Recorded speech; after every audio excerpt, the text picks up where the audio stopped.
Bank manager dragged shy secretary to his office, unaware the millionaire CEO was coming. Clara Benson had learned to make herself invisible. 2 months into her job at Riverstone Bank, she'd mastered the art of keeping her head down, her voice quiet, and her tears private. Every harsh word from her manager, Mr. Harris, was a price she paid silently, because her mother's hospital bills didn't care about dignity.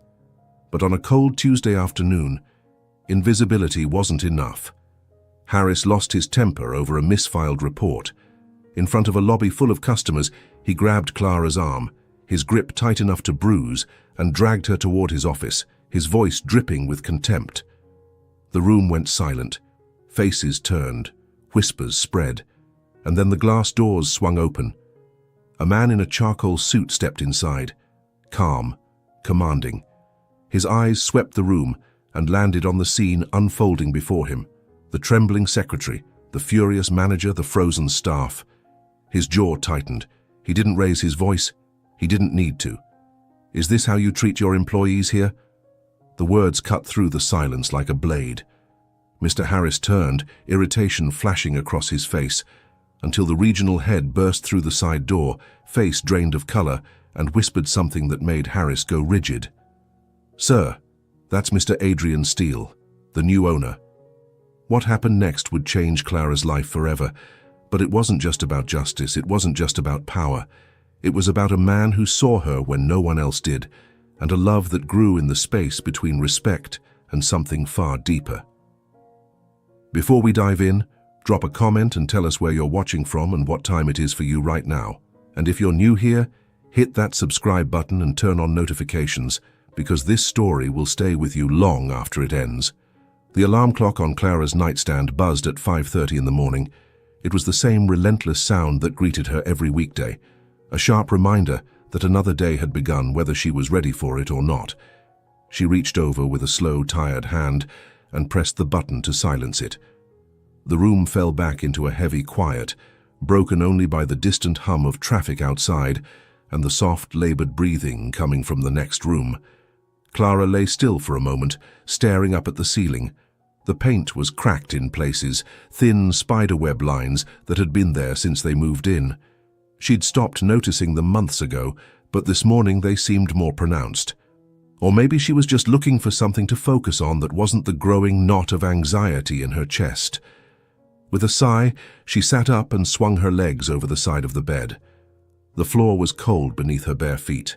She rubbed her face with both hands, trying to shake off the exhaustion that clung to her like a second skin.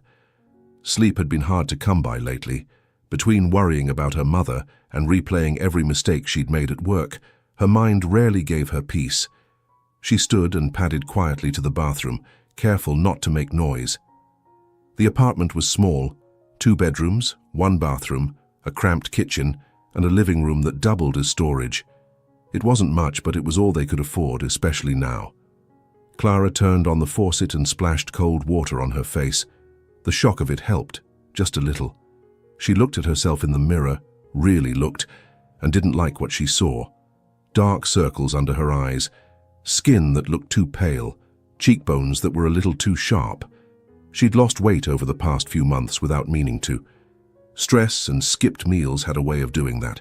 She brushed her teeth, ran a comb through her brown hair, and tied it back into a simple, low bun. Nothing fancy. Nothing that would draw attention. That was the goal, after all. Stay quiet, stay small, stay employed.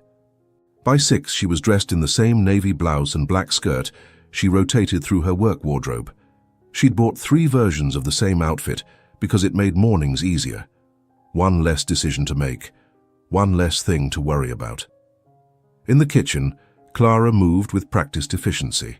She made herself a thermos of coffee, cheap instant, but it did the job, and packed a small lunch. Leftover rice and steamed vegetables from the night before, portioned into a plastic container. She couldn't afford to buy lunch, and she'd learned quickly that the break room vending machine was a luxury she didn't have. The medical bills sat in a neat stack on the kitchen counter. Clara tried not to look at them, but it was impossible. They were always there, a constant reminder of why she couldn't afford to lose this job. Chemotherapy, radiation, medications, Hospital stays, consultations, tests. The numbers blurred together after a while, but the total was always the same, more than she had. Her mother's illness had come on suddenly. One day she was fine, tired maybe, but fine. The next, she was in the emergency room, and the doctors were using words like stage 3 and aggressive treatment.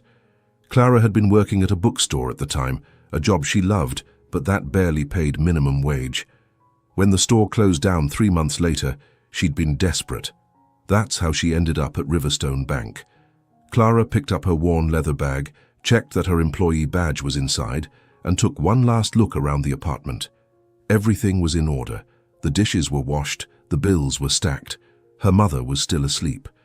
She stepped out into the hallway and locked the door behind her. The bus ride to Riverstone Bank took 40 minutes on a good day, longer if traffic was bad. Clara sat near the back, her bag on her lap, and watched the city wake up around her. Commuters filled the seats, most of them staring at their phones or staring at nothing. No one talked. No one made eye contact. It was a silent agreement they all shared. Mornings were for survival, not socializing. Clara liked the anonymity of it. Here she was just another face in the crowd. No one expected anything from her. No one judged her. She could simply exist. The bus stopped near the financial district, and Clara stepped off into the crisp morning air. The sidewalks were already busy with people in suits and heels, all moving with purpose. She joined the flow, her steps quick but unhurried.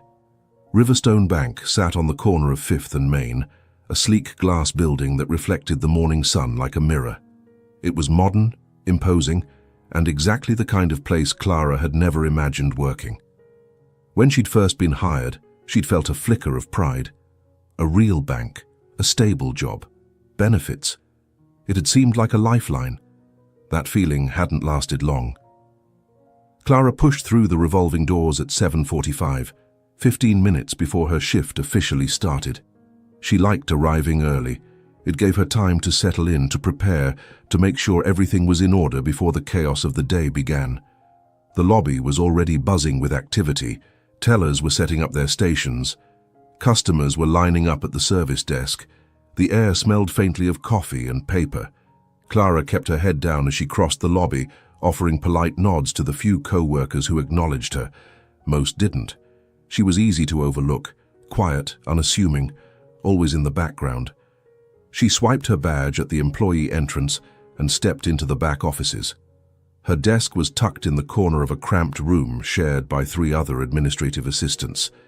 It was small and cluttered with stacks of files, folders, and loose papers that never seemed to go away no matter how much she organized them. But it was hers, the one space in the building where she had some semblance of control.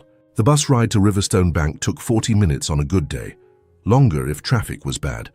Clara sat near the back, her bag on her lap, and watched the city wake up around her. Commuters filled the seats, most of them staring at their phones or staring at nothing. No one talked. No one made eye contact. It was a silent agreement they all shared. Mornings were for survival, not socializing. Clara liked the anonymity of it. Here she was just another face in the crowd. No one expected anything from her. No one judged her. She could simply exist. The bus stopped near the financial district, and Clara stepped off into the crisp morning air.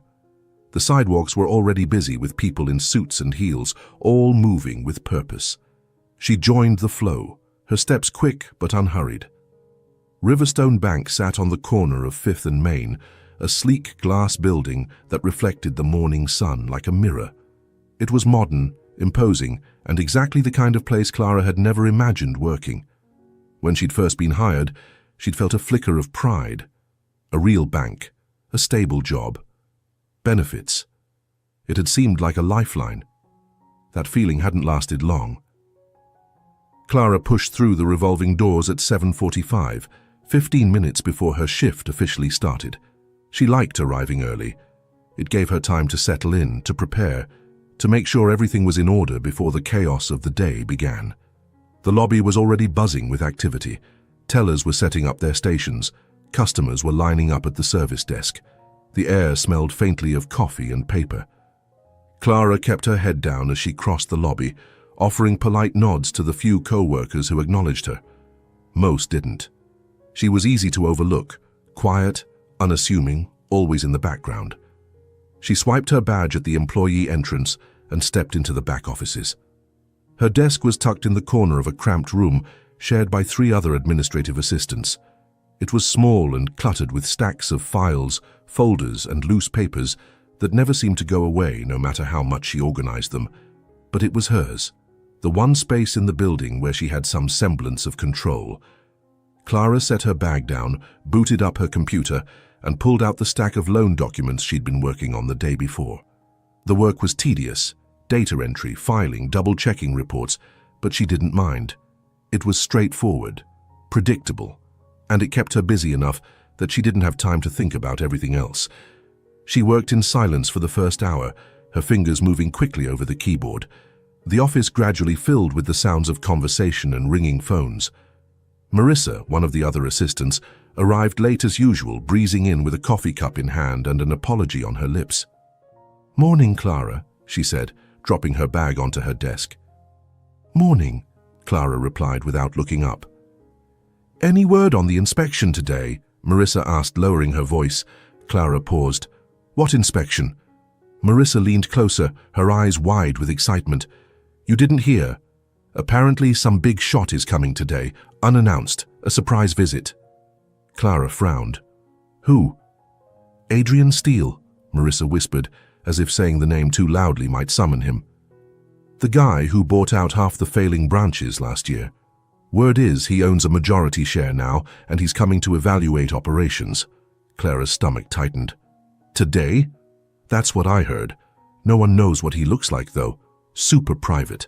Doesn't do interviews, doesn't show up in public, just swoops in, makes decisions, and leaves." "That sounds ominous," Clara said quietly. Marissa shrugged. "Harris is freaking out. He's been barking orders since 6 this morning. Honestly, I hope this Steele guy fires him." Clara didn't respond. She didn't like Mr. Harris. No one did. But she also didn't like office gossip. It had a way of coming back to bite you. She returned to her work, trying to ignore the uneasy feeling settling in her chest. The morning passed slowly. Clara worked through her tasks with focused determination, pausing only to sip her coffee and stretch her stiff shoulders. Around 11, Mr. Harris emerged from his office, his face red and his tie slightly loosened. He scanned the room with sharp, critical eyes. "Benson," he barked. Clara's heart sank. She stood quickly. "Yes, sir?"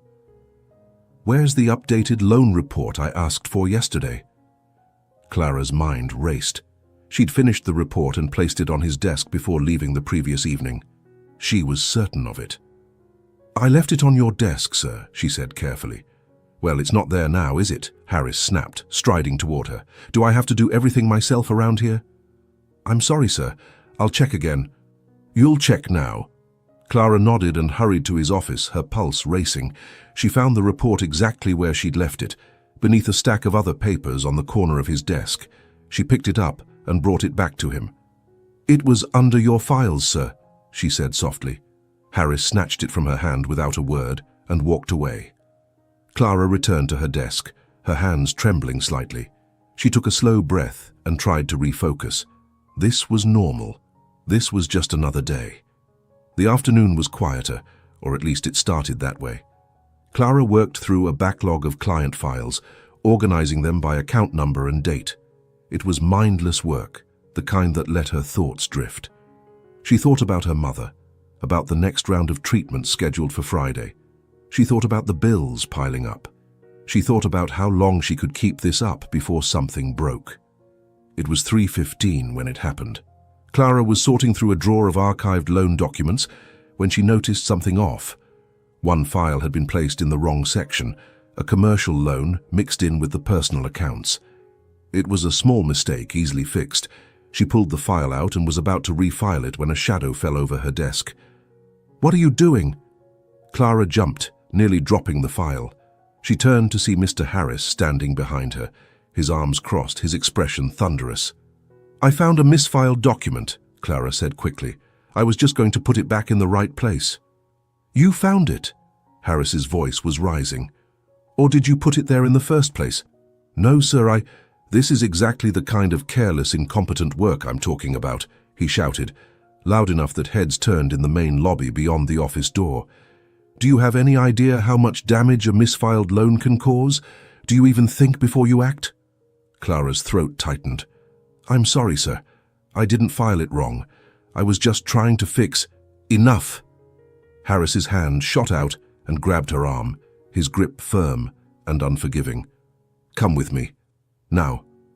He pulled her toward the door, dragging her through the narrow hallway that led into the main lobby. Clara stumbled, her face burning with humiliation as customers and co-workers turned to stare. She wanted to say something, to explain, but her voice caught in her throat. The lobby fell silent, and then the glass doors at the entrance swung open. A man stepped inside. He was tall, over 6 feet, and dressed in a charcoal grey suit that fit him like it had been tailored specifically for his frame. His dark hair was neatly styled, his posture relaxed but undeniably commanding. He moved with the kind of quiet confidence that didn't demand attention, but received it anyway. His eyes swept the lobby, taking in the scene with a calm, assessing gaze. And then they stopped. He saw the manager gripping the arm of a young woman. He saw her wide, frightened eyes. He saw the frozen faces of the staff and customers watching in uncomfortable silence. His expression didn't change, but something in the air shifted. The temperature seemed to drop. He walked forward, his footsteps deliberate and unhurried. "Is this how you treat your employees here?" he asked, his voice calm but edged with steel. Mr. Harris spun around, irritation flashing across his face. "Excuse me, this is a private matter." He stopped mid-sentence, because at that exact moment, the side door burst open and the regional head, Mr. Caldwell, rushed in. His face was pale, his eyes wide with panic. He looked like a man who'd just seen his career flash before his eyes. "Mr. Harris," Caldwell said, his voice barely above a whisper. That's Mr. Adrian Steele." The words hung in the air like a death sentence. Harris's grip on Clara's arm went slack, his face drained of all color. Clara looked between the two men, her mind struggling to catch up. Adrian Steele, the new owner, the man everyone had been whispering about all morning, he was here, right now, and he'd just seen everything. Adrian Steele didn't raise his voice. He didn't need to. "Let her go," he said quietly. Harris released Clara's arm immediately, stepping back as if he'd been burned. Clara rubbed her arm, her heart pounding so hard she could hear it in her ears. She didn't understand what was happening, but she could feel the shift in power like a physical force pressing down on the room. Adrian's eyes moved to her. They softened just slightly, and for a brief moment she saw something in them that wasn't anger or authority. It was concern. "Are you all right?" he asked. Clara nodded, unable to find her voice. He turned back to Harris and the softness vanished. "Your office. Now." It wasn't a request. It was a command, delivered with the kind of quiet authority that left no room for argument. Harris swallowed hard and walked stiffly toward the back offices, his shoulders hunched. Adrian followed, his movements calm and controlled. Caldwell hurried after them, looking like he might be sick. The lobby remained frozen for a moment longer. Then all at once the whispers erupted. Clara stood there, still trembling, still trying to process what had just happened. Jenny, one of the tellers, appeared at her side. "Clara, are you okay?" "I don't know," Clara whispered. 15 minutes later, Mr. Harris emerged from his office. His face was red, his jaw clenched so tight it looked painful. He didn't look at anyone as he walked past the front desk, grabbed his coat from the rack and left the building without a word. The glass doors swung shut behind him with a soft whoosh, and the silence that followed felt heavier than before. Caldwell came out next, his face still pale, his hands visibly shaking. He cleared his throat, and the sound echoed in the quiet lobby. Every eye turned to him. "Mr. Harris has been suspended pending an internal investigation," he announced, his voice tight. "Please continue your work as normal, thank you." He didn't wait for questions. He turned on his heel and disappeared back into the administrative wing, leaving the staff to exchange wide-eyed glances. No one moved, no one spoke. And then Adrian Steele stepped out of the office. He moved with the same measured calm he'd shown when he first walked in, but now the entire lobby was watching him, waiting, wondering what would happen next. His eyes scanned the room briefly, professionally, as if cataloguing every detail. Then they found Clara. She was still standing near the administrative entrance, her bag clutched in her hands, her arm still aching where Harris had grabbed her. She felt exposed, vulnerable, like everyone could see right through her.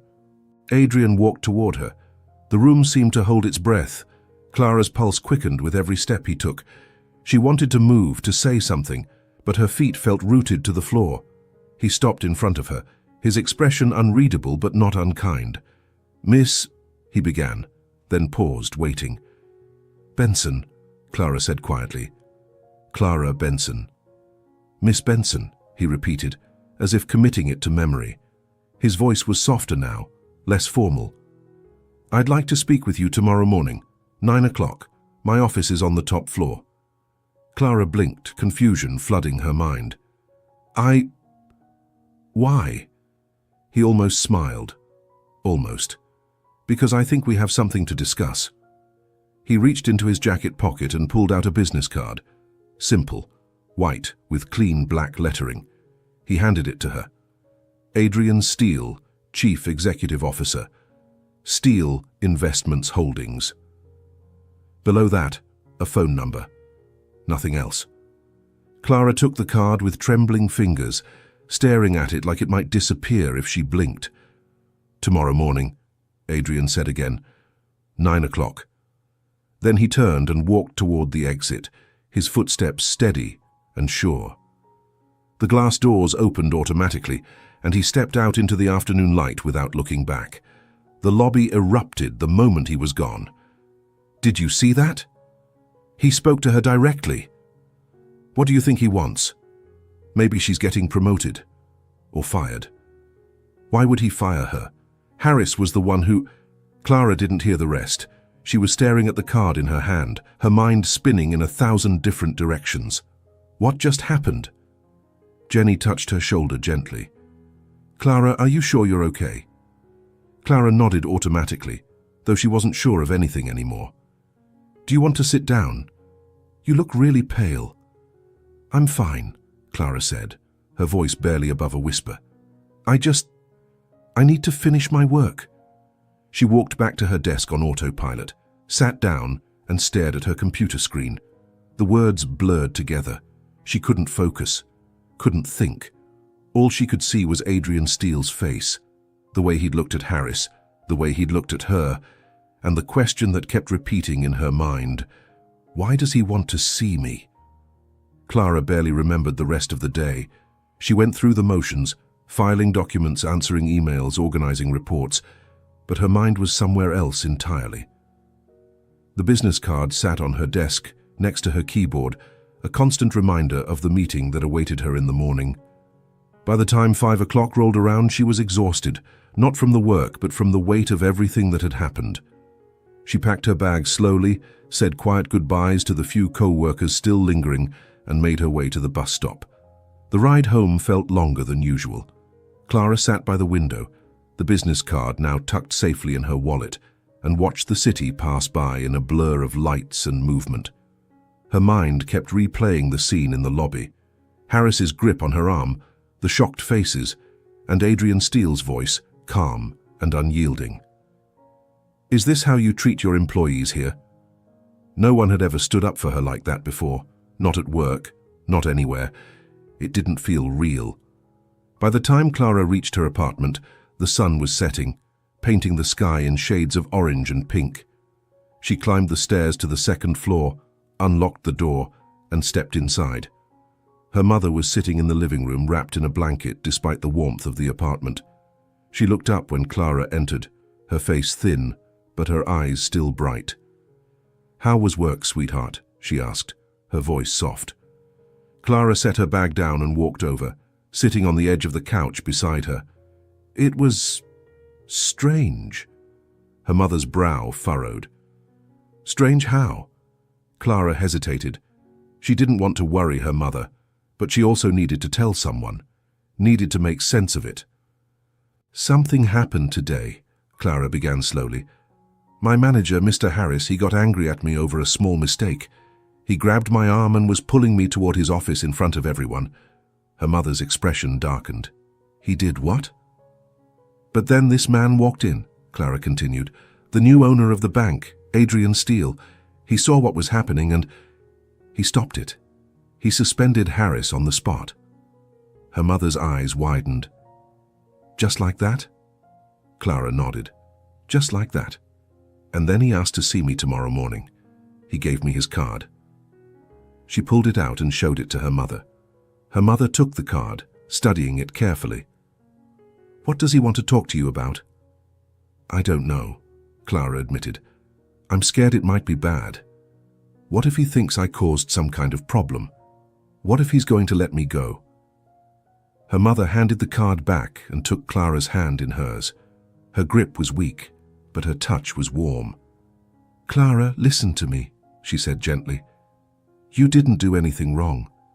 From what you just told me, this man saw an injustice and he corrected it.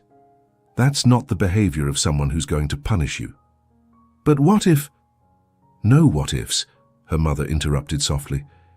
You've spent your whole life making yourself small, thinking that if you stay quiet enough, nothing bad will happen. But maybe it's time to stop hiding. Clara's throat tightened. I'm not hiding. I'm just... careful.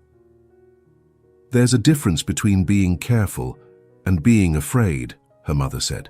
And I think you've been afraid for a long time. Clara looked down at their joined hands. Her mother was right, of course. She'd been afraid for as long as she could remember. Afraid of losing her job, afraid of not being enough, afraid of what would happen if she stopped fighting to hold everything together. What if I go to that meeting and everything changes? Clara whispered. Her mother smiled, a small, tired smile. Then maybe that's exactly what you need. That night, Clara lay in bed staring at the ceiling, unable to sleep. Her mind kept circling back to the same thoughts, the same fears. What did Adrian Steele want? Why had he stood up for her? What would happen tomorrow? She rolled over and looked at the clock on her nightstand. It was past midnight. In less than 9 hours she'd be sitting in his office and she had no idea what to expect. Clara closed her eyes and tried to quiet her racing thoughts, but sleep didn't come easy. And when it finally did, it was restless and full of fragments. Harris's angry face, Adrian's steady gaze, the feeling of being seen for the first time in years. The alarm went off at 5:30, just like it always did. Clara woke with a start, her heart already pounding. For a moment she thought about calling in sick, about avoiding the meeting altogether. But she knew she couldn't. Whatever Adrian Steele wanted to say, she needed to hear it. She got out of bed and went through her morning routine on autopilot. Shower, coffee. Breakfast she barely touched. She dressed carefully, choosing a grey dress and black cardigan. Professional, understated, safe. Her mother was still asleep when Clara left the apartment. She paused at the door, looking back at the small space that had been home for the past 2 years. Everything felt fragile this morning, like the slightest shift could tip her entire world off balance. Clara took a breath, stepped into the hallway and locked the door behind her. The bus was crowded, as always. Clara stood near the back, holding onto the overhead rail, her mind a swirl of nerves and anticipation. She went over possible scenarios in her head. Maybe he wanted to ask her about Harris. Maybe he wanted her statement for the investigation. Maybe... She forced herself to stop. Speculation wasn't going to help. When the bus reached her stop, Clara stepped off into the crisp morning air and made her way toward Riverstone Bank. The building loomed ahead, glass and steel gleaming in the early sunlight. She walked through the revolving doors at 8:45. The lobby was quieter than usual. A few early customers stood at the teller windows. Staff moved about with subdued energy, still processing the events of the previous day. Clara didn't stop to talk to anyone. She headed straight for the elevators, her heart pounding harder with every step. The elevator doors opened with a soft chime. Clara stepped inside and pressed the button for the top floor. As the elevator climbed, she watched the numbers light up one by one. 3rd floor, 5th floor, 7th floor, and then finally, top floor.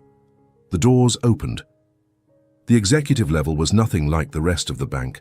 The walls were painted a soft cream, the floors were real hardwood, and everything felt expensive in a way that was subtle but undeniable. There was art on the walls, real art, not prints, and the lighting was warm and carefully placed.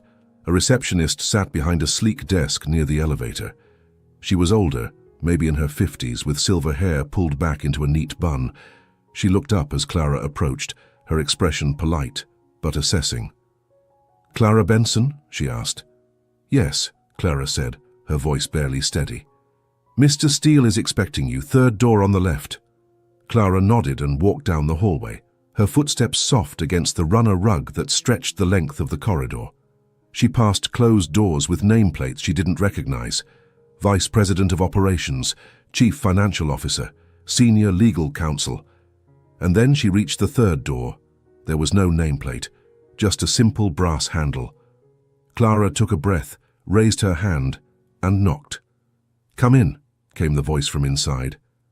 She opened the door and stepped into Adrian Steele's office. The office was large, but not ostentatious.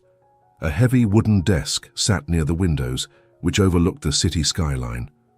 Bookshelves lined one wall filled with volumes on finance, economics, leadership, and history. There was a small sitting area with 2 leather chairs and a low coffee table. Everything was organized, intentional, and quietly powerful. Adrian stood by the window, hands in his pockets, looking out at the morning light. He turned when she entered. "Miss Benson," he said, his tone even, "please have a seat." He gestured to the sitting area, not the desk. It felt less formal, though no less intimidating. Clara sat in one of the chairs, her hands folded tightly in her lap. Adrian took the chair across from her, leaning back slightly, his gaze steady. For a moment, neither of them spoke. Then Adrian broke the silence. "How's your arm?" The question caught her completely off guard. "It's fine," Clara said quietly. "Just a little sore." He nodded, his jaw tightening briefly. "What happened yesterday was completely unacceptable. I want you to know that." "Thank you," Clara said, "for stepping in." "I didn't step in because I'm charitable," Adrian said bluntly. "I stepped in because what I witnessed was a violation of basic workplace standards. That kind of behavior has no place in any organization I'm responsible for." Clara nodded, unsure what to say. Adrian studied her for a moment, his expression unreadable. "Tell me about yourself, Miss Benson," he said. "How long have you been working at Riverstone?" 2 months. "And before that?" "I worked at a bookstore for 3 years. It closed down." "Why did you take this job?" Clara hesitated. The truth felt too personal, too vulnerable, but something in his eyes told her he wasn't asking out of idle curiosity. "My mother is sick," she said softly. "She's undergoing treatment. I needed stable income." Adrian's expression didn't change, but something flickered in his eyes. Understanding, perhaps, or recognition. "I see," he said quietly. "And how has your experience been here so far?" Clara looked down at her hands. "It's been manageable." "That's not an answer." She glanced up, startled by the directness. "It's a job," she said carefully. "I'm grateful to have it. Even when you're being treated the way Harris treated you yesterday." The question hung in the air, sharp and unavoidable. Clara's throat tightened. "I can't afford to complain." Adrian leaned forward slightly, his elbows resting on his knees. "What if I told you that you didn't have to?" Clara's heart skipped. "I don't understand." Adrian stood and walked to the window, his back to her. "I bought this bank 3 months ago," he said, "along with 4 others in the region. They were all failing, mismanaged, outdated, hemorrhaging clients and talent. I'm here to turn them around. Part of that process involves evaluating operations, staff, and leadership." He turned to face her. What I saw yesterday told me everything I needed to know about the leadership here. Clara's pulse quickened. Is that why you suspended Mr. Harris? I suspended him because he's a liability and a poor reflection of what this company should be. Adrian paused. But I'm not here to talk about him. I'm here to talk about you. Clara blinked. Me? I need someone I can trust, Adrian said. Someone who understands what it means to work hard, to show up, to push through difficulty without cutting corners or playing politics. Someone who won't waste my time. He crossed the room and sat back down, his gaze locked on hers. I'd like to offer you a position as my executive assistant. The words hit Clara like a physical blow. What? She stammered. You'd work directly with me, Adrian continued. Manage my schedule, handle correspondence, coordinate projects, conduct research, whatever I need. The pay is significantly higher than what you're making now, full benefits, and you'd have access to resources that could help with your mother's care. Clara's mind was spinning. This didn't make sense. She was nobody, just a secretary who'd been in the wrong place at the wrong time. Why me? She whispered. Adrian's expression softened just slightly. Because yesterday, when most people would have fought back or broken down, you stayed composed. You endured it with dignity. His eyes held hers. That tells me you're stronger than you think, and I need people like that. Clara's hands were shaking. I don't have experience as an executive assistant. You'll learn. I don't know anything about finance or corporate operations. You'll learn that too. Miss Benson, Adrian interrupted gently, I'm not offering you this position out of pity. I'm offering it because I believe you're capable. The question is, do you? Clara stared at him, her breath caught somewhere between hope and fear. Did she believe in herself? She thought of her mother lying in that hospital bed, fighting for every breath. She thought of the bills stacked on the kitchen counter. She thought of every time she'd swallowed her pride, bitten her tongue, made herself invisible just to survive. And she thought of the man sitting across from her, who had seen her at her lowest and still thought she was worth something. Yes, she said, her voice stronger than she expected. I do. Adrian smiled, a real smile this time, small but genuine. Good, he said. You start Monday. If you've ever been given a second chance when you needed it most, drop a comment below. And if this story is speaking to you, don't forget to hit that like button. Clara walked out of Adrian Steele's office in a daze. Her feet moved automatically, carrying her down the hallway toward the elevator, but her mind was somewhere else entirely. She couldn't process what had just happened. One moment she was certain she was about to be reprimanded or let go, and the next she was being offered a position she'd never dreamed of. Executive assistant to the CEO. The words didn't feel real. The elevator doors opened with a soft chime, and Clara stepped inside. She pressed the button for the ground floor and watched the numbers descend. 5th floor, 3rd floor, lobby. When the doors opened, the noise of the bank hit her all at once. Phones ringing, customers talking, the hum of daily operations. It felt surreal, like she'd stepped out of one world and back into another. Jenny was at the teller counter and caught sight of Clara immediately. Her eyes went wide, and she quickly finished with her customer before hurrying over. Clara, she whispered urgently. What happened? Are you okay? What did he say? Clara opened her mouth, but the words stuck in her throat. How could she possibly explain? He offered me a job, she finally managed. Jenny blinked. What kind of job? Executive assistant. To him. Jenny's jaw dropped. Are you serious? Clara nodded slowly, still not quite believing it herself. Oh my God, Jenny breathed. Clara, that's incredible. When do you start? Monday. This Monday? Yes. Jenny grabbed Clara's hands, her face lit up with genuine excitement. This is amazing. You deserve this. After everything Harris put you through, I don't know if I deserve it, Clara interrupted quietly. I don't even know why he picked me. Because you're good at what you do, Jenny said firmly, and because you're kind and hard-working, and clearly he saw that. Clara wanted to believe her, but the voice in the back of her mind, the one that had kept her small and quiet for so long, whispered doubts. What if you're not good enough? What if you fail? What if this is all a mistake? She pushed the thoughts away and forced a smile. I should get back to work. I still have the rest of the week here. Jenny squeezed her hands once more. I'm so happy for you, Clara. Really. Thank you, Clara said softly. She walked back to her desk, sat down, and stared at her computer screen. The familiar stack of files and folders sat beside her keyboard, the same tasks she'd been working on for weeks, but now they felt different, temporary. In 4 days, none of this would be hers anymore. In 4 days, everything would change. The rest of the week passed in a strange blur. Word spread quickly about Clara's promotion, and reactions were mixed. Some co-workers congratulated her warmly. Others looked at her with thinly veiled suspicion or envy. A few avoided her altogether, as if proximity to her sudden rise might somehow taint them. Clara tried to ignore it. She kept her head down and focused on finishing her remaining tasks. She wanted to leave her work in order, to make the transition as smooth as possible for whoever would take over her position. But it was hard to concentrate. Every time she thought about Monday, her stomach twisted with a combination of excitement and terror. She'd never worked in an executive role before. She'd never been anyone's assistant, let alone the assistant to someone like Adrian Steele. What if she messed up?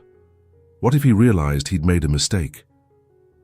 On Thursday afternoon, Clara received an email from Human Resources.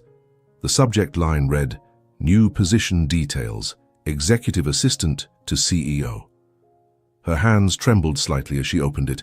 The email outlined her new salary, benefits, and start date.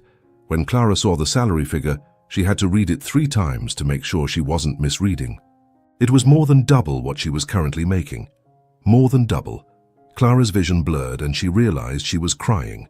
She quickly wiped her eyes, glancing around to make sure no one had noticed. The last thing she needed was more attention, but the relief washing over her was overwhelming. She could pay for her mother's treatments. She could cover the bills without choosing between medication and groceries. She could breathe. For the first time in months, she felt like maybe, just maybe, things were going to be okay. That evening, Clara came home to find her mother sitting in the living room, a blanket draped over her lap, and a book resting in her hands. She looked up when Clara entered, and a soft smile crossed her face. "You look lighter today," her mother said. Clara set her bag down and sat beside her on the couch. "I got the details about my new position." "And?" Clara pulled out her phone and opened the email, handing it to her mother without a word. Her mother read it slowly, her eyes widening as she reached the salary section. She looked up at Clara, tears welling in her eyes. "Clara, this is—" "I know," Clara whispered. Her mother set the phone down and pulled Clara into a gentle hug. Her arms were thin and weak, but her embrace was full of warmth. "I'm so proud of you," she murmured. Clara closed her eyes and let herself sink into the moment. For once, she wasn't thinking about what could go wrong. She was just here, in this moment, with her mother. And it was enough. Friday was Clara's last official day in the administrative department. She spent the morning organizing files, writing detailed notes for her replacement and tying up loose ends. Marissa stopped by her desk around lunchtime with a cupcake she'd bought from the bakery down the street. "A little goodbye gift," Marissa said with a grin. "Though it's not really goodbye since you'll still be in the building." Clara smiled. "Thank you. That's really sweet. Are you nervous about Monday?" "Terrified," Clara admitted. "You'll be great," Marissa said confidently. "And if you ever need anything, even just someone to vent to, you know where to find me." Clara felt a lump form in her throat. "Thank you, really." By the time 5 o'clock rolled around, Clara's desk was clean. Everything was labeled, filed, and organized. She took one last look at the small corner space that had been hers for the past 2 months, then picked up her bag and headed for the exit. As she walked through the lobby, she glanced up toward the top floor. Somewhere up there, Adrian Steele was probably still working, and on Monday she'd be up there too. The thought sent a shiver of anticipation through her. The weekend passed slowly. Clara spent Saturday cleaning the apartment, doing laundry and meal prepping for the week ahead. She wanted to be as organized as possible so that Monday morning wouldn't feel so chaotic. On Sunday, she went through her closet 3 times, trying to figure out what to wear. Everything felt either too casual or too formal. She finally settled on a simple black dress with a grey blazer, professional but not over the top. That night, Clara barely slept. She lay in bed staring at the ceiling, running through scenarios in her mind. What if she showed up and Adrian had changed his mind? What if she made a mistake on her first day? What if— "Stop," she told herself firmly. Her mother's words echoed in her mind. Sometimes kindness comes from unexpected places. Don't be afraid of it. Clara took a deep breath and closed her eyes. Tomorrow, her life would change. And for the first time in a long time, she was ready. Monday morning arrived with a sky full of clouds and the smell of rain in the air. Clara woke at 5, even though she didn't need to leave until 7:30. She couldn't sleep anymore. Nervous energy buzzed through her like electricity. She showered, dressed carefully, and made herself a light breakfast she could barely eat. Her mother was still asleep, so Clara left a note on the kitchen counter. "First day. Wish me luck. Love you." She grabbed her bag, checked her reflection one last time, and stepped out into the hallway. The bus ride felt longer than usual. Clara sat near the window, watching the city wake up around her. People hurried along sidewalks with coffee cups in hand. Cars honked in traffic. The world moved at its usual frantic pace. But for Clara, everything felt different. When the bus reached her stop, she stepped off and walked toward Riverstone Bank with her heart pounding in her chest. The building looked the same as always, tall, glass, imposing. But today, Clara wasn't walking in as just another employee. Today, she was walking in as someone important. She pushed through the revolving doors and crossed the lobby. A few familiar faces looked up and offered polite nods. Clara nodded back, but didn't stop to talk. She headed straight for the elevators and pressed the button for the top floor. The receptionist greeted her warmly when the elevator doors opened. "Good morning, Miss Benson. Mr. Steele is expecting you. Your office is the first door on the right, just next to his." "Thank you," Clara said, her voice steadier than she felt. She walked down the hallway, her footsteps soft against the polished floor. When she reached the first door on the right, she paused. Her office. She opened the door and stepped inside. The space was small, but beautiful. A polished wooden desk sat near the window, which overlooked the city skyline. There was a comfortable chair, a computer, a phone, and a small shelf with a few organizational supplies. On the corner of the desk sat a vase with fresh white lilies. Clara set her bag down slowly, taking it all in. This was hers. She sat down in the chair and ran her hands over the smooth surface of the desk. Everything felt surreal, like she was living someone else's life. A soft knock on the doorframe made her jump. She turned to see Adrian standing in the doorway, dressed in a dark navy suit, his expression calm and professional. "Good morning," he said. "Good morning," Clara replied, standing quickly. "Settling in?" "Yes, sir. Thank you." "Adrian," he corrected gently, "we're going to be working closely. There's no need for formality." Clara nodded, though calling him by his first name still felt strange. Adrian stepped into the office and handed her a folder. "This is your agenda for the week. I've outlined your primary responsibilities, along with a few projects I'll need your help with. We'll go over everything in detail this morning." Clara took the folder, flipping it open. The pages inside were neatly organized, each task clearly labeled with deadlines and notes. "I also want you to familiarize yourself with my schedule," Adrian continued. "I have back-to-back meetings most days, and I'll need you to manage conflicts, coordinate with other departments, and keep everything running smoothly." "Understood," Clara said. "If you have questions, and you will, ask. I'd rather you get it right than guess." "Thank you." Adrian studied her for a moment, his gaze thoughtful. "You're going to do fine, Clara." The use of her first name caught her off guard. It felt personal, almost intimate. "I hope so," she said quietly. "I know so." He glanced at his watch. I have a meeting in 15 minutes. Take the morning to get oriented. We'll regroup after lunch. Okay. Adrian turned to leave, then paused at the door. And Clara? Yes? Welcome to the team. He left before she could respond. Clara stood there for a moment, clutching the folder to her chest, a small smile tugging at her lips. She could do this. She would do this. The first few days were a whirlwind. Clara threw herself into her work with a focus she didn't know she had. She learned the scheduling software, memorized the names and titles of key staff members, and familiarized herself with the dozens of ongoing projects Adrian was overseeing. It was overwhelming at times. There was so much information, so many moving parts, but Clara refused to let herself fall behind. She stayed late every night, reviewing notes and preparing for the next day. Adrian noticed. On Wednesday evening, around 7 o'clock, he knocked on her office door. Clara looked up from her computer, surprised to see him still in the building. "You're still here," he said. "So are you," Clara replied. He smiled faintly. "I don't have anyone waiting for me at home. What's your excuse?" Clara hesitated. "I just want to make sure I'm doing everything right." Adrian stepped into the office and leaned against the doorframe. "You are, but you don't need to work yourself into the ground to prove it. I'm not—" "Clara." His tone was gentle but firm. "You've been here past 7 every night this week. I appreciate the dedication, but I also need you to pace yourself. This isn't a sprint. It's a marathon." Clara looked down at her hands. "I just don't want to let you down." "You couldn't if you tried." The words hit her harder than she expected. She looked up, meeting his gaze. "I mean it," Adrian said. "You're doing excellent work. But I need you to take care of yourself too." Clara nodded slowly. "Okay." "Good." He straightened. "Go home, get some rest. That's an order."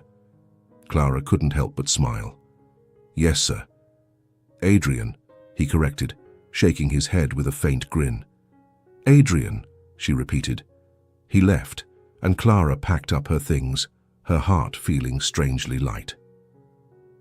Over the next few weeks, Clara settled into her new role. She learned the rhythms of Adrian's workday, anticipated his needs before he voiced them, and handled the constant flow of emails, calls, and meetings with increasing confidence. But more than that, she began to see a side of Adrian Steele that the rest of the world didn't. He wasn't the cold, ruthless CEO people whispered about.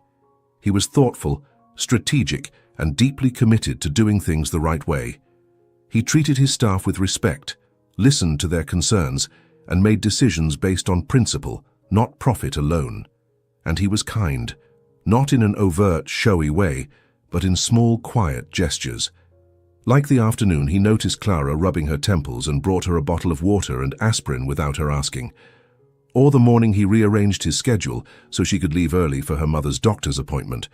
Or the day he found out she'd been skipping lunch and had food delivered to her office, with a note that simply said, "Eat." Clara tried not to read too much into it. He was her boss. This was professional. But sometimes, when their eyes met across the conference table or when he smiled at something she said, she felt something shift, something she didn't dare name.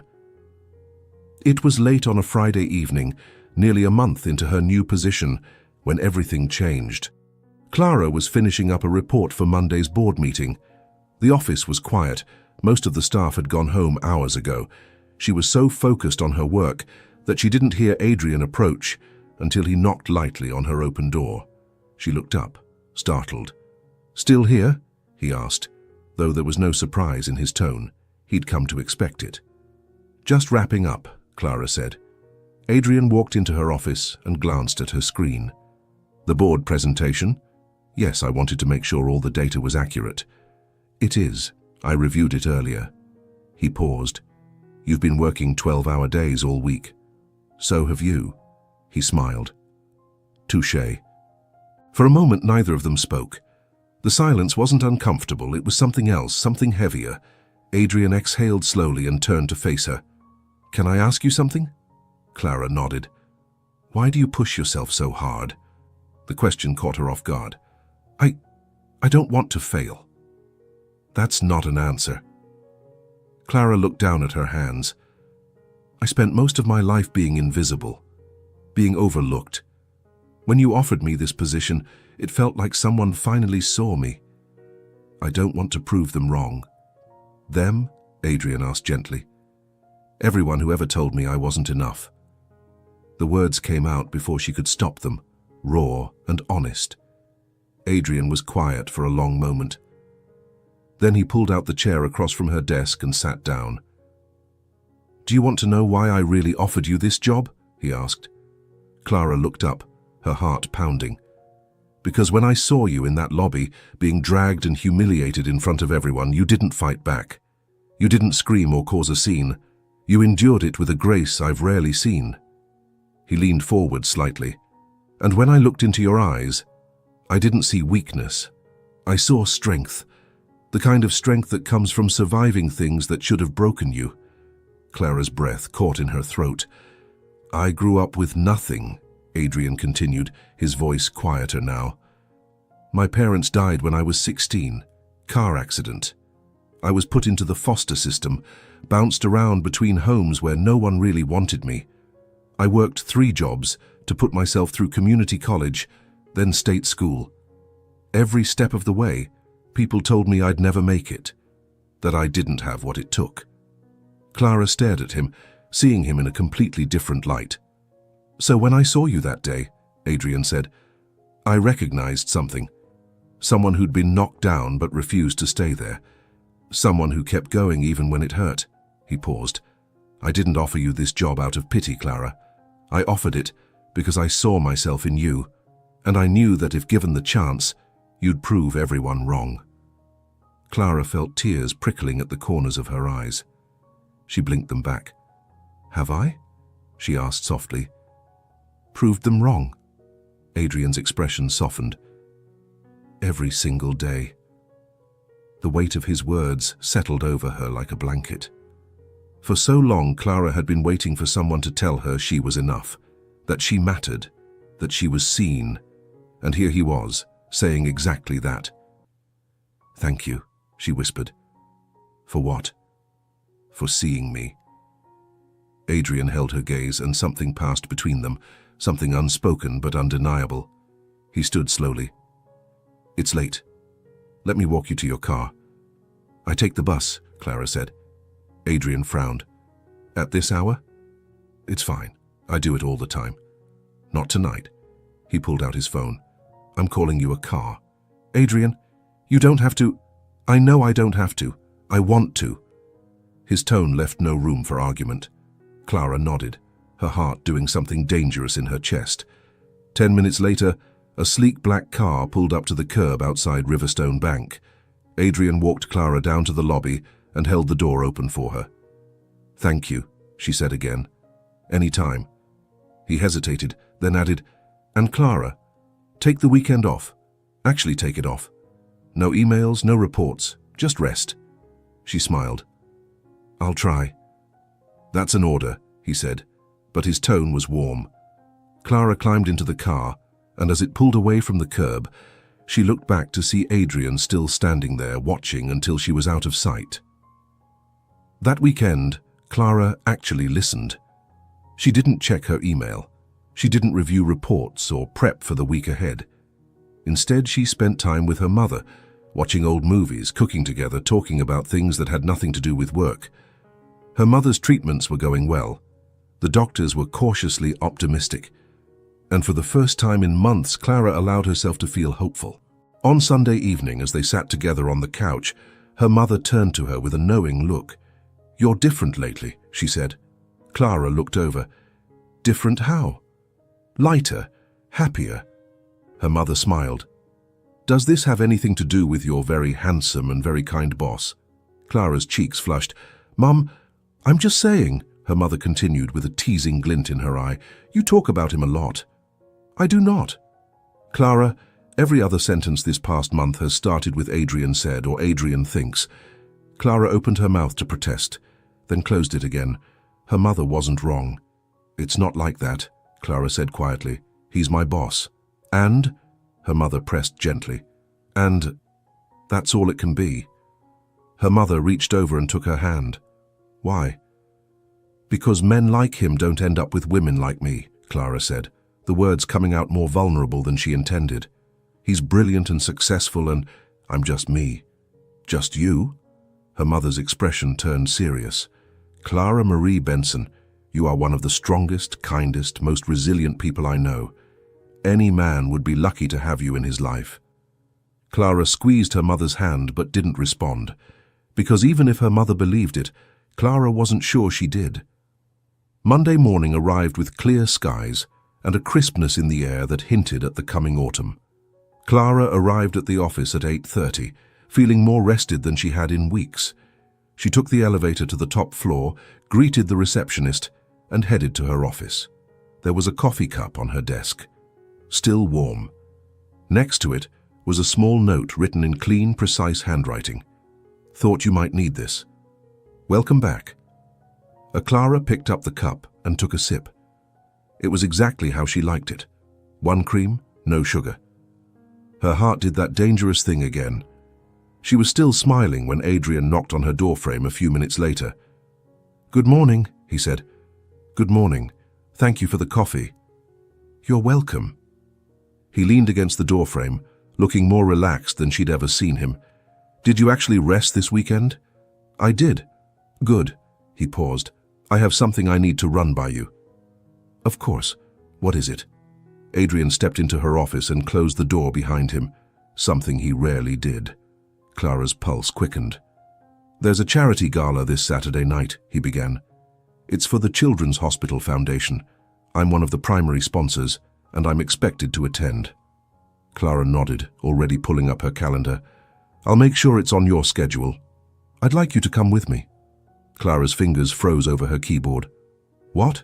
As my guest, Adrian clarified. These events are important for networking and relationship building. I could use someone there I actually trust. Clara's mind was racing. A gala, with Adrian as his guest. I don't know if I have anything appropriate to wear, she stammered. That's already taken care of. Adrian pulled out a business card and handed it to her. There's a boutique downtown. They're expecting you tomorrow at noon. Pick whatever you like. It's on the company. Adrian, I can't. You can, and you will. His tone was firm but not unkind. Consider it part of the job. I need you there, Clara. The way he said her name sent a shiver down her spine. Okay, she said softly. I'll be there. Adrian smiled. A real, genuine smile that reached his eyes. Good. I'll pick you up at 6. He left before she could overthink it.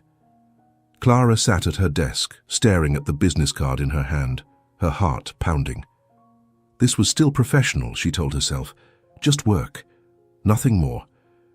But deep down she knew she was lying to herself. The next day at noon, Clara found herself standing in front of an elegant boutique in the heart of downtown. The windows displayed gowns that looked like they cost more than her monthly rent. She almost turned around and left, but then she remembered Adrian's words. I need you there. She took a breath and pushed open the door. A woman in her 50s with perfectly styled silver hair looked up from behind the counter and smiled warmly. You must be Clara, she said. Mr. Steele called ahead. I'm Margaret. We're going to find you something absolutely stunning. For the next hour, Margaret pulled gown after gown, each more beautiful than the last. Clara tried on emerald green silk, midnight blue satin, deep burgundy velvet. But when she stepped out of the dressing room in a floor-length gown, the color of champagne, elegant, understated, with delicate beading along the bodice, Margaret's face lit up. That's the one, she said. Clara turned to look at herself in the mirror. She barely recognized the woman staring back at her. The gown fit perfectly, hugging her figure in all the right places, without being too revealing. The color brought out the warmth in her skin, and the beading caught the light like stars. She looked beautiful. Mr. Steele is going to have a hard time keeping his eyes off you, Margaret said with a knowing smile. Clara's cheeks flushed. It's just a work event. Of course it is, dear, Margaret said, but her tone suggested she didn't believe that for a second. Saturday evening arrived too quickly. Clara spent the entire day in a state of nervous anticipation. She'd had her hair done that morning, soft curls pinned elegantly to one side. Her makeup was subtle, but polished, and the gown hung on the back of her bedroom door like a beautiful, terrifying promise. Her mother had insisted on helping her get ready despite her own fatigue. "You look like a princess," her mother said, tears in her eyes as Clara stepped out of her room fully dressed. "I look ridiculous," Clara muttered, tugging at the gown. "You look perfect." Her mother walked over and gently adjusted a curl. "And that man is going to realize just how lucky he is." "Mom, it's not—" The doorbell rang. Clara's heart leapt into her throat. Her mother smiled. "That's your Prince Charming." "Stop," Clara said, but she was smiling despite herself. She walked to the door, took a breath, and opened it. Adrian stood on the other side, dressed in a perfectly tailored black tuxedo. His hair was styled neatly, and he looked every bit the powerful, successful man he was. But when his eyes landed on Clara, everything else seemed to fall away. He stared at her for a long moment, his expression unreadable. "Wow," he finally said, his voice quiet. Clara's cheeks burned. "Is it too much?" "No." Adrian's gaze traveled over her slowly, taking in every detail. "You look incredible." "Thank you," Clara whispered. "You look very handsome." Adrian smiled, a soft, genuine smile. "Are you ready?" Clara nodded. She turned to say goodbye to her mother, who was watching from the living room with barely concealed delight. "Have a wonderful time, sweetheart," her mother said. "I will." Adrian offered Clara his arm and she took it, her hand resting lightly in the crook of his elbow. As they walked to the waiting car, Clara couldn't shake the feeling that tonight was going to change everything. The gala was held at the Grand Ellison Hotel, a historic building with soaring ceilings, crystal chandeliers, and marble floors that gleamed under the soft lighting. Clara had never been anywhere so elegant. Adrian kept his hand on the small of her back as they entered, guiding her through the crowd. People turned to look, at him, at her, at them, together. Clara felt the weight of their stares, but tried to ignore it. "You okay?" Adrian asked quietly. "A little overwhelmed," Clara admitted. "You're doing great." His hand pressed gently against her back, reassuring and steady. They made their way through the ballroom, stopping occasionally so Adrian could greet colleagues and donors. He introduced Clara simply as "my executive assistant," but the way he said it, with pride and warmth, made it feel like so much more. After an hour of mingling, they finally found their table. Adrian pulled out Clara's chair for her and she sat, grateful for the chance to catch her breath. Dinner was served, an elegant 5-course meal that Clara barely tasted. She was too aware of Adrian sitting beside her, too conscious of the way his knee occasionally brushed against hers under the table. After dinner, the music started. A live orchestra played soft, classical pieces, and couples began to move onto the dance floor. Adrian turned to Clara. "Would you like to dance?" Clara's heart hammered. "I'm not a very good dancer." "Neither am I," Adrian said with a small smile. "But I'd still like to try. With you." How could she say no to that? She placed her hand in his, and he led her onto the dance floor. Adrian's hand settled on her waist, and Clara's hand rested on his shoulder. They began to move, slow and careful, finding their rhythm together. "See," Adrian said softly. "Not so bad." Clara looked up at him, and for a moment, the rest of the room faded away. It was just the two of them, moving together in the soft glow of the chandeliers. "Thank you," Clara said. "For what?" "For bringing me tonight, for everything." Adrian's gaze held hers, intense and searching. "Clara, I didn't bring you here because I needed an assistant." Her breath hitched. "Then why?" "Because I wanted you here. With me." The honesty in his voice made Clara's heart race. "Adrian," she began, but she didn't know how to finish. He pulled her a little closer, his hand warm against her back. "I know this complicates things. I know I'm your boss and that there are lines we probably shouldn't cross, but I can't keep pretending I don't feel this." Clara's pulse thundered in her ears. Feel what? Adrian stopped dancing. He looked at her with an intensity that took her breath away. That I'm falling for you. The world tilted. Clara stared at him, unable to speak, unable to breathe. You don't have to say anything, Adrian continued quickly. I just needed you to know. Because every day I work with you, every conversation we have, every time you smile, it gets harder to pretend this is just professional. Clara's eyes burned with tears she refused to let fall. I thought I was imagining it. You weren't. I didn't think someone like you could ever. She trailed off, unable to finish. Someone like me? Adrian's brow furrowed. Clara, you're brilliant, kind, strong, and beautiful. If anything, I'm the one who doesn't deserve you. A tear slipped down her cheek before she could stop it. Adrian reached up and gently wiped it away with his thumb, his touch achingly tender. I don't want to pressure you, he said softly. And I don't want to make you uncomfortable, but I needed you to know how I feel. Clara looked into his eyes, those steady, honest eyes that had seen her from the very beginning, and she made a choice. I'm falling for you too, she whispered. Adrian's expression shifted. Relief, joy, something deeper. Yeah? He asked, his voice rough with emotion. Yeah. He smiled, a real, unguarded smile that made Clara's heart soar. And then, right there on the dance floor, surrounded by strangers and soft music, Adrian Steele leaned down and kissed her. It was gentle, tentative, perfect. When they pulled apart, Clara was breathless. Was that okay? Adrian asked. Clara laughed, a sound full of joy and relief. More than okay. Adrian pulled her close again, and they swayed together, lost in their own world. For the first time in her life, Clara felt truly seen, truly valued, truly loved.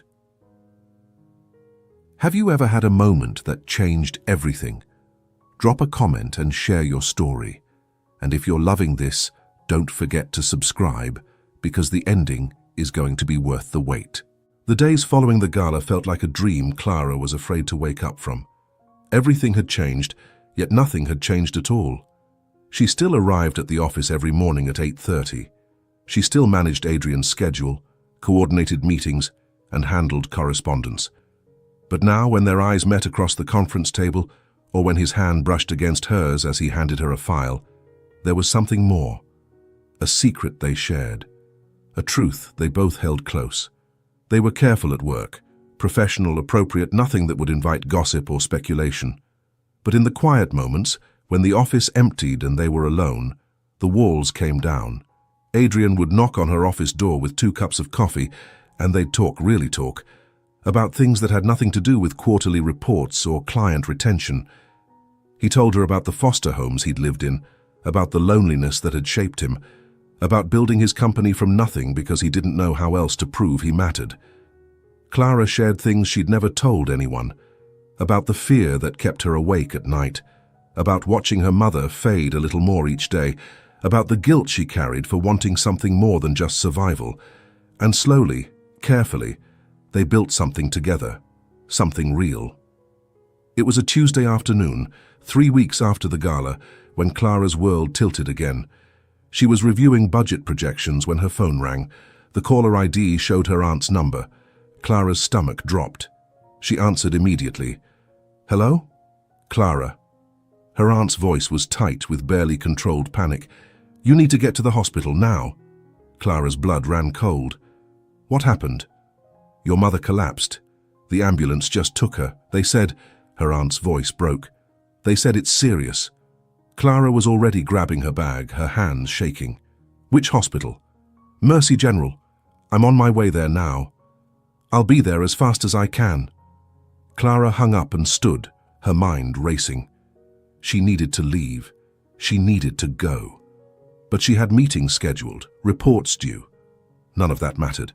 She rushed out of her office and nearly collided with Adrian in the hallway. He caught her by the shoulders, his expression immediately shifting to concern. Clara, what's wrong?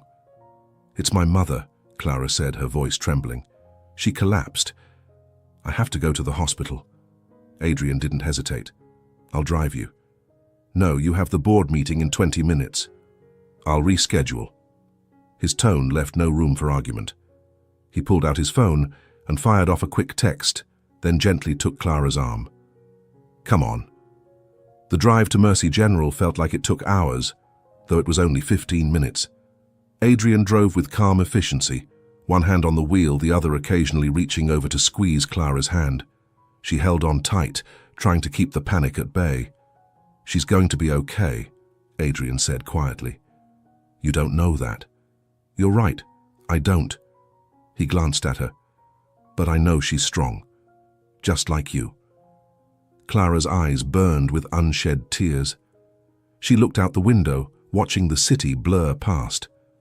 When they pulled up to the emergency entrance, Adrian parked in a no-parking zone and turned off the engine. Go, he said. I'll park and meet you inside. Clara nodded and bolted from the car. The emergency room was a chaotic blur of harsh fluorescent lights, beeping machines and hurried voices.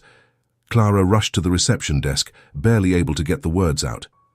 My mother, Eleanor Benson. She was just brought in. Room 12, the receptionist said, pointing down the hall. Through those doors. Clara ran. She found her aunt standing outside room 12, her face streaked with tears. How is she? Clara asked breathlessly. They're working on her now, her aunt said. They won't let me in. Clara looked through the small window in the door. Doctors and nurses moved around her mother's bed with urgent precision. Machines beeped. Someone called out numbers Clara didn't understand. And in the center of it all was her mother, small, frail, barely visible beneath the wires and tubes.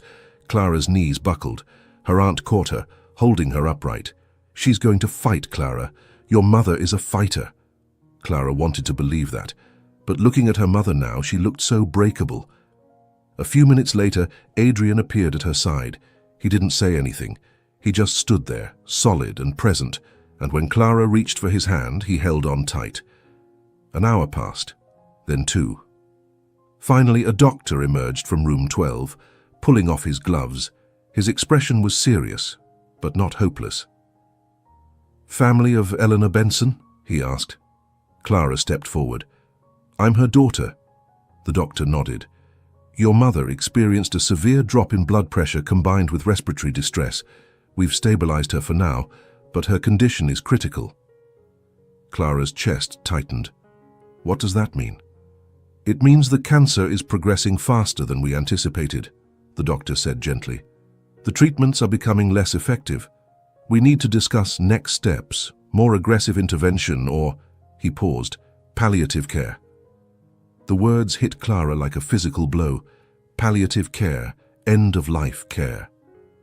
No, Clara said, her voice shaking.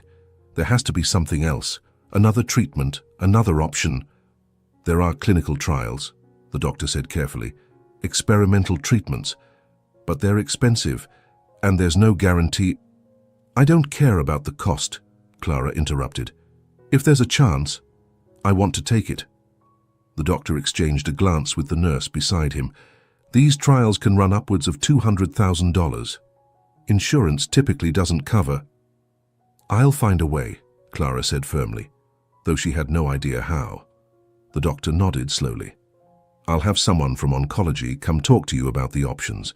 For now, your mother is sedated but stable. You can see her, but only for a few minutes. Thank you, Clara whispered. The doctor left, and Clara turned to her aunt. Can you give me a minute? Her aunt nodded and stepped away.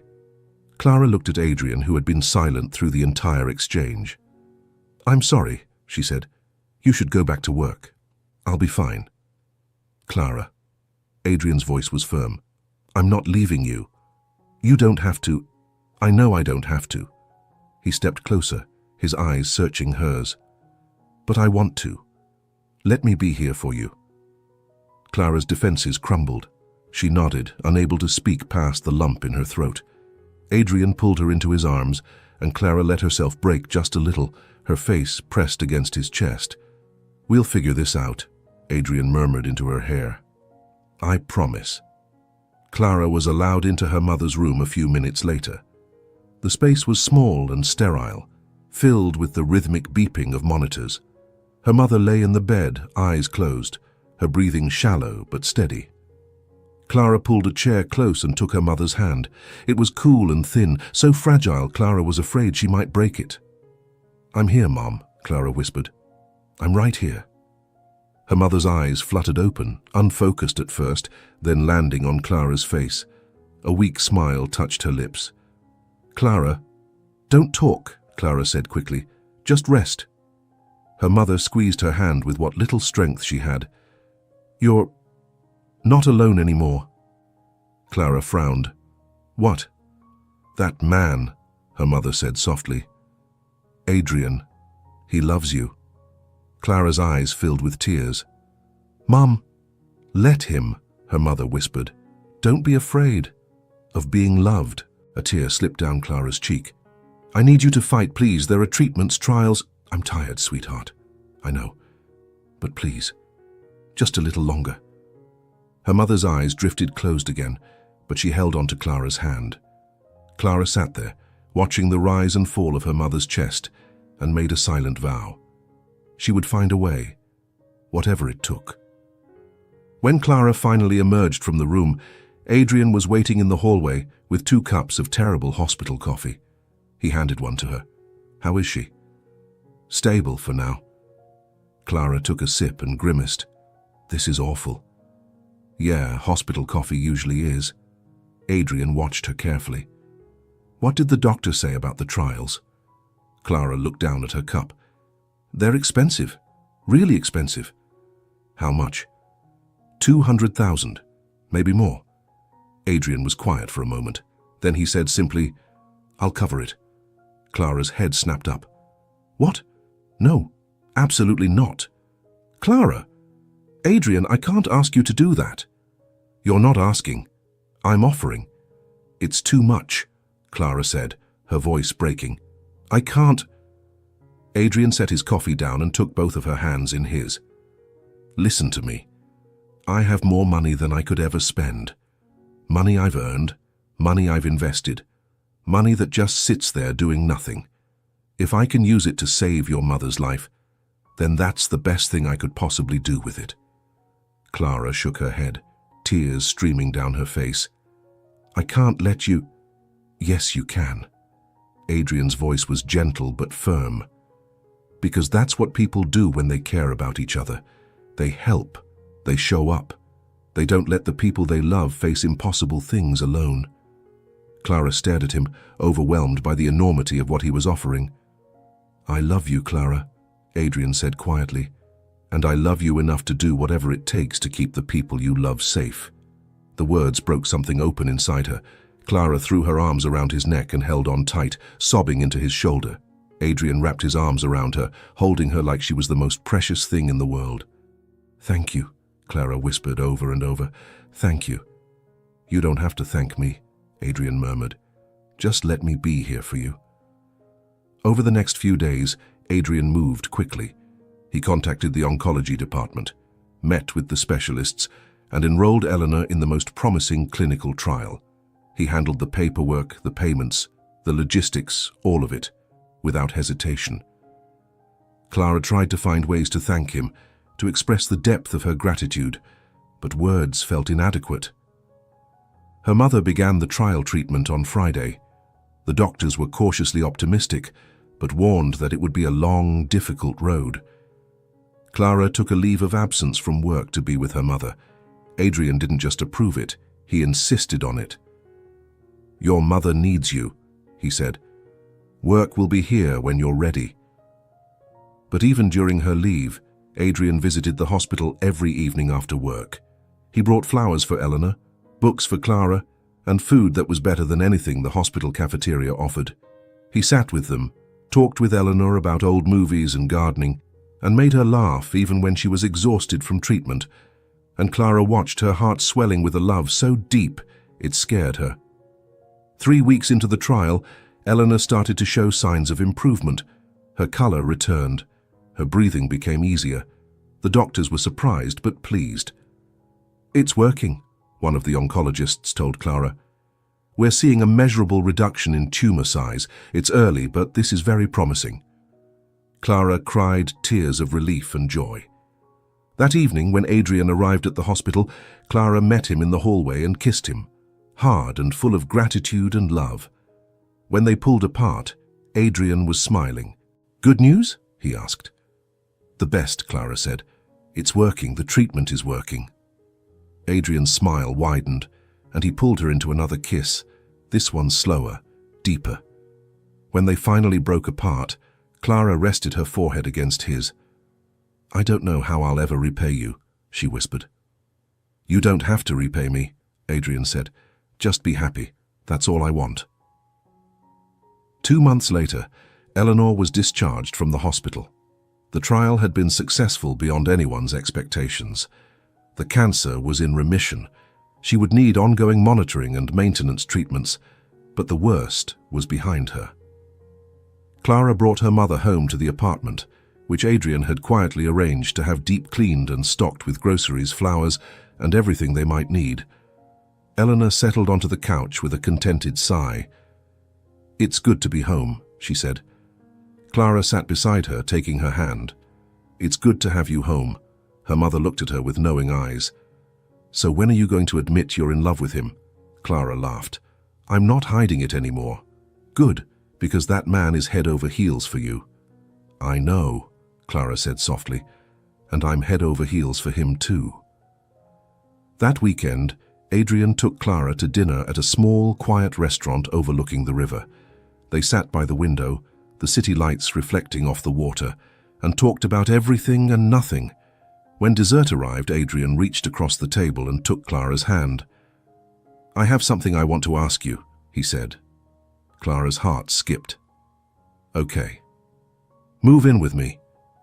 Clara blinked. "What?"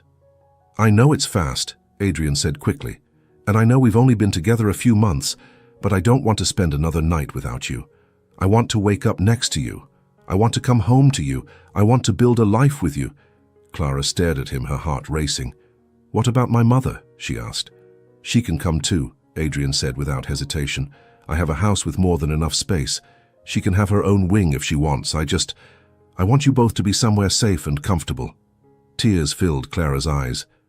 "You'd do that?" "I'd do anything for you," Adrian said simply. "So what do you say?" Clara looked at the man sitting across from her, the man who had seen her at her lowest and lifted her up, the man who had saved her mother's life without a second thought, the man who loved her, not in spite of who she was, but because of it. "Yes," Clara whispered. "Yes, I'll move in with you." Adrian's face lit up with pure joy. He stood, pulled Clara to her feet, and kissed her right there in the middle of the restaurant. And for the first time in her life, Clara felt like she was exactly where she was meant to be. 6 months later, Clara stood in the backyard of Adrian's home, their home now, watching the sunset paint the sky in shades of orange and pink. Her mother was inside, laughing with Adrian's housekeeper over something Clara couldn't hear. She was stronger now, healthier, her treatments reduced to just quarterly checkups. Adrian came up behind Clara and wrapped his arms around her waist, resting his chin on her shoulder. "What are you thinking about?" he asked. "How much has changed?" Clara said softly. "A year ago, I was barely surviving. I was invisible. And now—" "And now?" Adrian prompted. "Now I'm loved," Clara said, turning in his arms to face him. "Really, truly loved." Adrian smiled and brushed a strand of hair from her face. "You were always worth loving, Clara. It just took the right person to see it." "And you're that person?" "I'm trying to be," Adrian said, "every single day." Clara rose on her toes and kissed him, soft and sweet and full of promise. When they pulled apart, Adrian reached into his pocket and pulled out a small velvet box. Clara's breath caught. "I was going to wait," Adrian said, his voice a little unsteady. "Plan something elaborate, make a big gesture, but I realized I don't want to wait anymore." He opened the box, revealing a simple, elegant ring that caught the last rays of sunlight. "Clara Benson," Adrian said, his eyes locked on hers. "You walked into my life when I didn't even know I was looking for you. You've made me better, kinder, more human, and I don't want to spend another day without knowing that you're mine and I'm yours." Tears streamed down Clara's face. "Will you marry me?" Adrian asked. Clara didn't hesitate. "Yes," she said, laughing and crying at the same time. "Yes, yes, yes." Adrian slipped the ring onto her finger, his hands trembling slightly. Then he pulled her into his arms and lifted her off the ground, spinning her around as she laughed, a sound of pure, unfiltered joy. When he finally set her down, they were both breathless. "I love you," Clara said, her hands framing his face. "I love you so much." "I love you too," Adrian replied, his voice thick with emotion. "More than I ever thought possible."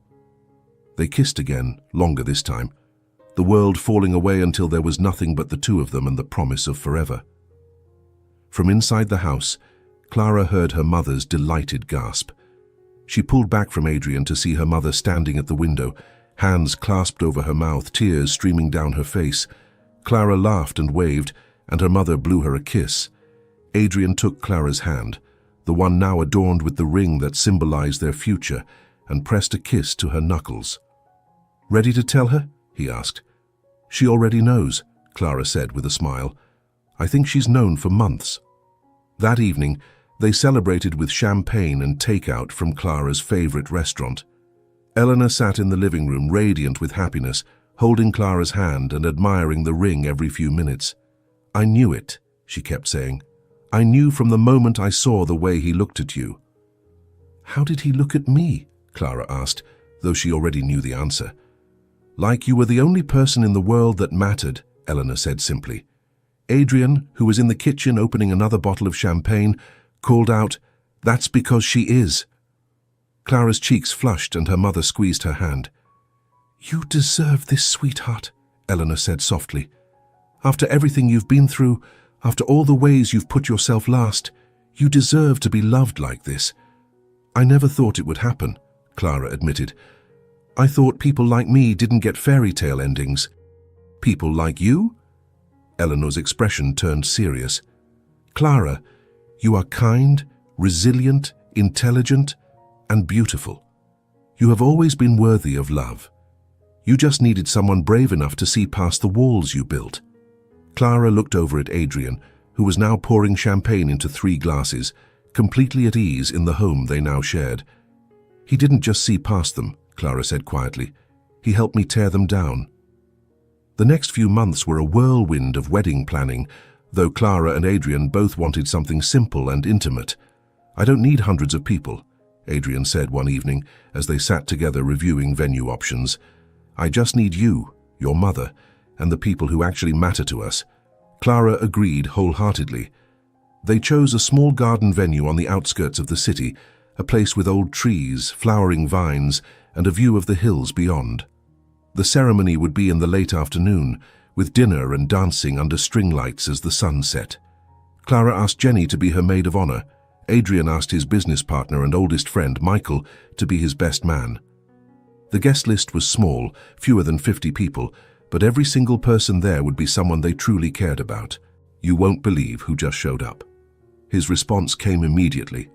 "Are you okay?" "I am. I'll tell you about it tonight." "I love you." Clara smiled. "I love you too." The day of the wedding arrived with clear skies and perfect weather. Clara stood in the bridal suite of the garden venue, looking at herself in the full-length mirror. Her dress was simple but stunning, ivory lace with delicate sleeves and a flowing skirt that moved like water. Her hair was styled in soft waves, pinned back with small white flowers. Her makeup was natural, glowing.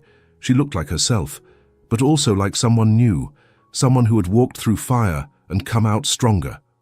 Eleanor sat in a chair nearby, dabbing at her eyes with a tissue. "You look so beautiful, sweetheart," she said, her voice thick with emotion. "Don't cry yet, Mom," Clara said with a laugh. "You'll ruin your makeup." "I can't help it," Eleanor said. "My baby is getting married." Jenny appeared in the doorway, radiant in her pale blue bridesmaid dress. "It's time," she said with a warm smile. Clara took a deep breath and turned to her mother. Eleanor stood slowly, still regaining her strength but healthier than she'd been in over a year. She took Clara's hands. "I am so proud of you," she said. "Not because you're marrying a wonderful man, though he is, but because you fought for yourself. You chose to be brave, you chose to be loved." Clara's eyes filled with tears. "I learned that from you." Eleanor smiled. "Then I did something right." They embraced, holding each other close. When they pulled apart, Clara wiped her eyes carefully and picked up her bouquet, a simple arrangement of white roses and greenery. "Let's go get you married," Eleanor said. The ceremony took place beneath an arch covered in climbing roses and ivy. 50 guests sat in white chairs arranged in neat rows, the late afternoon sun filtering through the trees above.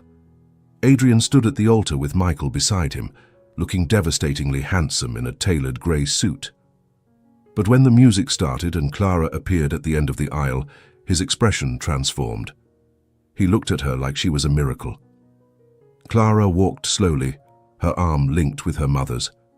Eleanor had insisted on walking her down the aisle, and Clara wouldn't have wanted it any other way. When they reached the front, Eleanor kissed Clara's cheek and placed her hand in Adrian's. "Take care of her," Eleanor whispered. "Always," Adrian promised. Eleanor took her seat, and Clara and Adrian turned to face the officiant. The ceremony was short and heartfelt. They exchanged vows they'd written themselves, promises of love, partnership, and unwavering support. When Adrian slipped the wedding band onto Clara's finger, his hands were steady, his eyes full of love.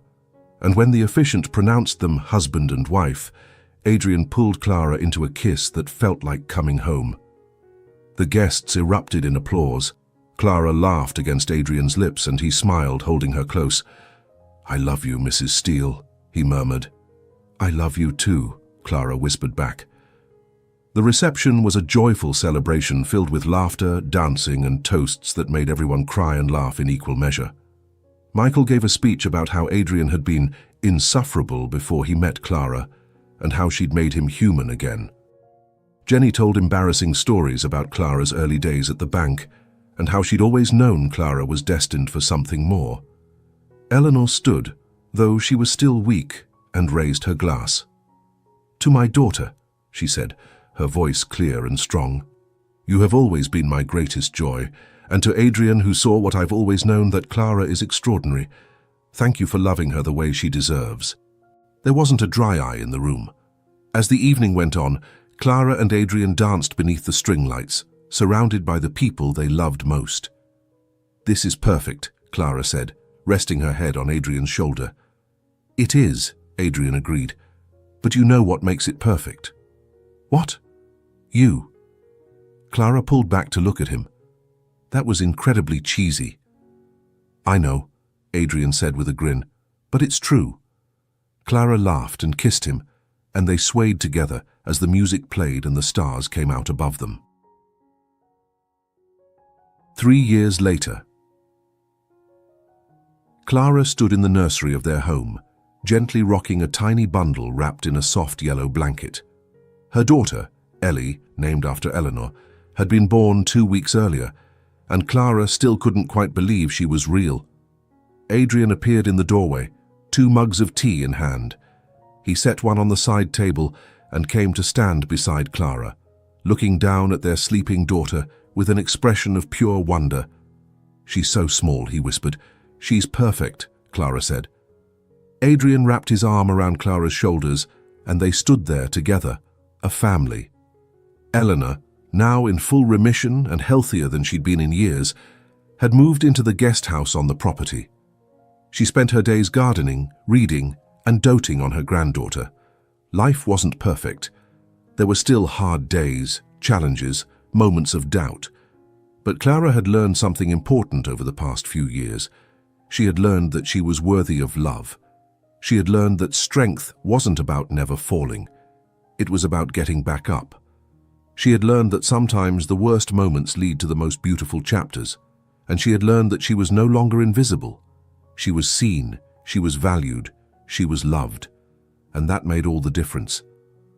5 years after that cold Tuesday afternoon, when Adrian Steele walked into Riverstone Bank and changed everything, Clara stood on a stage in front of 300 women at a leadership conference. She'd been invited to speak about her journey, from struggling secretary to executive assistant to eventually chief operations officer of Steel Investments Holdings. Adrian had offered her the promotion 2 years earlier, and though Clara had been terrified, she'd accepted. And she'd thrived. Now she stood in front of a room full of women who reminded her of who she used to be. Women who felt invisible, overlooked, not enough. "I used to think I had to make myself small to survive," Clara said, her voice steady and clear. "I thought if I stayed quiet, if I didn't ask for too much, if I just kept my head down, everything would be okay." She paused, looking out at the sea of faces. But I was wrong. Because the moment I allowed myself to be seen, really seen, everything changed. She told them about Harris, about Adrian, about her mother's illness and the clinical trial, about learning to accept help, to believe in herself, to let love in. "You are not too much," Clara said, her voice growing stronger. "You are not too little. You are exactly enough, and you deserve to be seen, valued, and loved, not in spite of who you are, but because of it." The room erupted in applause. After the speech, dozens of women came up to thank her, to share their stories, to tell her she'd given them hope. And as Clara stood there, surrounded by women who were finding their own voices, she thought about how far she'd come, from the shy, invisible girl who thought she didn't matter, to the woman who knew, without a doubt, that she did. Adrian was waiting for her in the lobby when she finished. Ellie was on his hip, her curls bouncing as she waved at Clara. "Mama!" she squealed. Clara's heart melted. She walked over and scooped her daughter into her arms, kissing her cheek. "How did it go?" Adrian asked. "It was incredible," Clara said, her eyes shining. Adrian smiled and kissed her forehead. "I'm proud of you." "I'm proud of me too," Clara said, and she meant it, because she had fought for this life. She had chosen courage over fear, love over loneliness, hope over despair, and she had won. If this story touched your heart, we'd love to hear from you. Drop a comment telling us what resonated with you most. And if you haven't already, please subscribe and hit that notification bell, because stories like this are what we're all about. Thank you for being here, thank you for watching. And remember, you are seen, you matter, and you are worthy of love.